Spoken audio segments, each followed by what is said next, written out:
نوعیت کے دہشت گردوں کے کور میں کوئی ایسی کارروائی ہے جس کا مقصد اس سے سیاسی فائدہ اٹھانا ہے، پاکستان کو بدنام کرنا ہے، یا پھر یہ واقعتاً کسی کشمیری گروہ نے، کشمیری عسکریت پسندوں نے اپنے تئیں یہ واقعہ سر انجام دیا. میں تو اب سر انجام ہی کہوں گا، جتنے دن دہاڑے جو انہوں نے یہ کام کیا.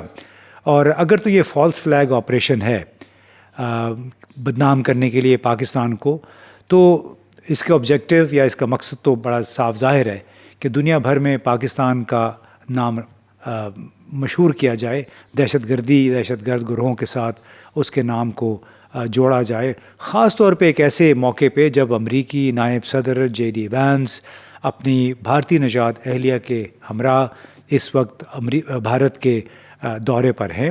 اور آپ کو یاد دلا دیں کہ سابق امریکی صدر بل کلنٹن نے مارچ 2000 میں بھارت کا جب دورہ کیا تو اس سے 1 یا 2 دن پہلے ہی ضلع اننت ناگ کے گاؤں چٹیش سنگھ پورہ میں 35 سکھوں کا قتل عام کیا گیا تھا. ایک ایسا قتل عام جو کہ بعد میں کئی لوگوں نے کہا کہ یہ تو انٹیلیجنس ایجنسیز کا کام تھا. اب اس میں تھا یا نہیں تھا، لیکن بہرحال ہم تو جب آپشنز کی بات کرتے ہیں تو یہ بھی ہوتا ہے کہ کیا یہ مقامی طور پہ واقع ہوا یا کسی نے کیا باہر سے، اور اگر باہر سے بھی کیا اس کے مقاصد کیا ہو سکتے ہیں، یا پھر اگر اندر کی کارروائی ہے، جس طرح آج کل ایک امریکی سینیٹر بار بار یوٹیوب کے ذریعے بتا رہے ہیں کہ 9/11 کے جو واقعات تھے سن 2001 میں، وہ دراصل ڈیپ سٹیٹ کے یعنی امریکن انٹیلیجنس کا کام تھا، اور انہوں نے بڑے منظم طریقے سے ان بلڈنگوں کو اڑایا جو کہ دکھایا گیا کہ جہاں پہ طیارے آ کے ٹکرائے تھے. تو ہمیں کسی بھی جو انٹیلیجنس ایجنسیز ہوتی ہیں، عام سیاستدانوں کو بھی عام طور پہ وزرائے اعظم کو بھی نہیں پتہ ہوتا کہ وہ کیا کر رہے ہوتے ہیں. تو بہرحال یہ 2 بڑے واقعات ہیں جو ایسے موقع پہ ہوئے ہیں، یعنی پہلے بل کلنٹن کا مارچ 2000 میں، اور ابھی جے ڈی وینس یعنی 22 اپریل 2025 میں یہ واقعہ ہوا. اور اب اس کے پاکستان بھارت تعلقات پہ کیا اثر پڑ سکتا ہے؟ پاکستان کے لیے یقیناً ایک اور بحران کھڑا ہو گیا ہے، کیونکہ بھارتی حکومت اب جو بھی فیصلہ کرے گی اس کے سامنے پاکستان کے سیاسی اور معاشی بحران ہوں گے. داخلی سیاسی عدم استحکام، معاشی صورتحال، اور خاص طور پہ اس وقت پاکستان کی مسلح افواج کا امیج ہے. تاثر یہی ایک بنا ہوا ہے کہ پورے میڈیا، غیر ملکی میڈیا میں بھی یہ باتیں سامنے آتی ہیں کہ اس وقت پی ٹی آئی اور پاکستان کی افواج کے درمیان ایک سٹینڈ آف ہے، ایک قسم کا تنازع چل رہا ہے. اور اس کے ساتھ ساتھ حکومت کی جو فارم 47 جس کو کہتے ہیں، فارم 47 کی حکومت، اس کے جائز ہونے پہ بھی بڑے سوالات اٹھ رہے ہیں، اور اسی وجہ سے اس کریڈیبلٹی کے بحران نے جنم لیا ہے. یعنی حکومت کی ساکھ اس وجہ سے نہیں ہے، لوگ اس کو سیریسلی نہیں لیتے کہ ان کا یہ خیال ہے، خاص طور پہ جن کا تعلق پی ٹی آئی سے ہے، کہ یہ فارم 45 کی بجائے فارم 47 کی حکومت ہے، اس کا حکومت کرنے کا اختیار نہیں ہے. اور یہ وہی حکومت ہے جو ویسے تو جمہوریت کی باتیں کرتی ہے، لیکن سینٹ میں 22 اپریل کو جو کچھ ہوا، جب یہ کہا گیا کہ سینٹ نامکمل ہے اور خیبر پختونخوا صوبے کی 13 نشستیں ابھی وہاں سے بھری جانی ہیں، اس پہ انتخاب ہونا ہے، وہ نہیں ہوا. لیکن ایک انکمپلیٹ ہاؤس کی موجودگی میں کے ساتھ آپ نے نیا صدر بھی منتخب کر لیا، اور اس طرف کسی کا دھیان نہیں ہے. تو یہ ایک لیجیٹمیسی کا بحران ہے جو موجودہ حکومت کو جس کا سامنا ہے، اور جس کی وجہ سے اب یہ بھی ہوتا ہے کہ جب بھی کوئی قومی بحران سامنے آتا ہے، جب دوسرے ملکوں کے ساتھ تنازعات اٹھتے ہیں، تو تمام لوگ، تمام سیاسی جماعتیں اکٹھی ہو جاتی ہیں. لیکن اگر کسی ملک میں عوام کو احساس محرومی ہو، ان کا یہ خیال ہو کہ ان کے حق رائے دہی پہ ڈاکہ ڈالا گیا ہے، اس کی نمائندگی نتائج میں نہیں ہو رہی ہے، تو ریاستی اداروں کے لیے حمایت پھر مشکوک ہو جاتی ہے، کم ہو جاتی ہے. پاکستان میں بھی کئی لوگوں کا یہ خیال ہے کہ فروری 2024 کے جو انتخابات ہوئے، اس میں جو لوگ جیتے ان کو ان کا حصہ نہیں ملا ہے. بالکل ایسی جیسے سینٹ میں قومی اسمبلی میں مخصوص نشستیں نہیں ملی پی ٹی آئی کو، سینٹ میں سرے سے 13 نشستیں خیبر پختونخوا سے ہے ہی نہیں ہیں.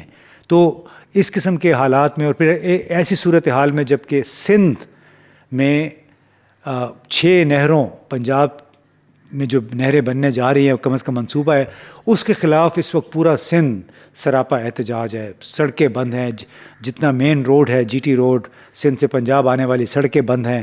ایک نیا بحران کھڑا ہے. تو بھارتی حکومت جو بھی فیصلے کرے گی، آج نریندر مودی سعودی عرب کے دورے کو مختصر کر کے فوراً واپس پہنچے ہیں بھارت، اور سیکیورٹی کے حوالے سے بہت ساری میٹنگز چل رہی ہیں.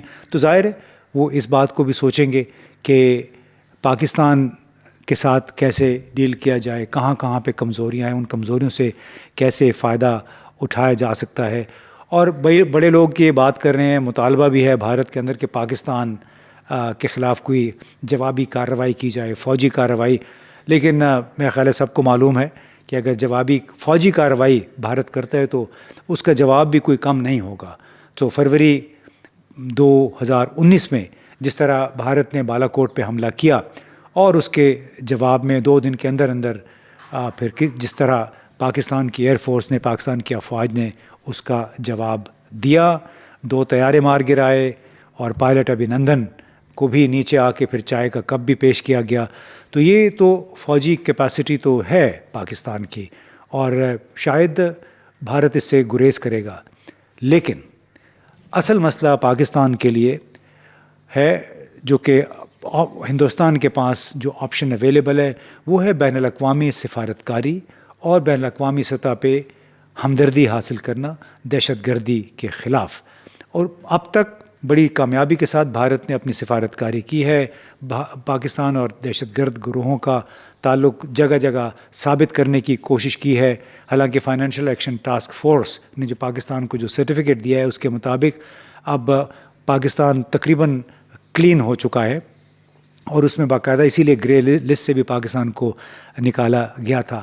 لیکن بہرحال آپ نے دیکھا ہوگا کہ سعودی عرب میں جس طرح انتہائی شاندار استقبال ہوا نریندر مودی کا. متحدہ عرب امارات بھی اسی طرح اسٹریٹجک پارٹنر سمجھتا ہے بھارت کو. پھر واشنگٹن سے بھی جو اشارے ملے ہیں وہ یہ کہ دہشت گردی کے مسئلے پہ امریکہ بھارت کے ساتھ کھڑا ہے. اب یہ تمام ایشوز جب ان کو اگر اکٹھا کر کے دیکھیں تو اس وقت IMF پاکستان کو جو قرضے دے رہا ہے اس کی ضمانت چین، سعودی عرب اور متحدہ عرب امارات نے دے رکھی ہے. انہوں نے کچھ قرضہ بھی ہمیں دے رکھا ہے، جبکہ بالواسطہ طور پہ اب تک IMF میں امریکہ کی پذیرائی، امریکہ کے آشیرواد پاکستان کو حاصل رہی ہے. لیکن تازہ ترین صورتحال ایک تو یہ ہے کہ اس مہینے کے شروع میں IMF کا یہاں پہ وفد آیا تھا. انہوں نے پاکستان کا جائزہ لیا اور یہ کہا کہ ہمارا سٹاف لیول ایگریمنٹ ہو گیا ہے. $1 ارب کی تازہ قسط انہوں نے جاری کرنی ہے. اس کے علاوہ ماحولیاتی تبدیلیوں سے مقابلے کے لیے $1 ارب کلائمیٹ ریزیلینس فنڈ میں انہوں نے دینے ہیں. لیکن ایسا لگتا ہے کہ اب تک یہ تمام معاملہ IMF کے بورڈ تک نہیں پہنچا ہے. اب بورڈ تک کیوں نہیں پہنچا، اس کی وجہ کیا ہے؟ کیا یہ سیاسی وجوہات ہیں؟ کیونکہ عام طور پہ اتنا وقت نہیں لگتا ہے.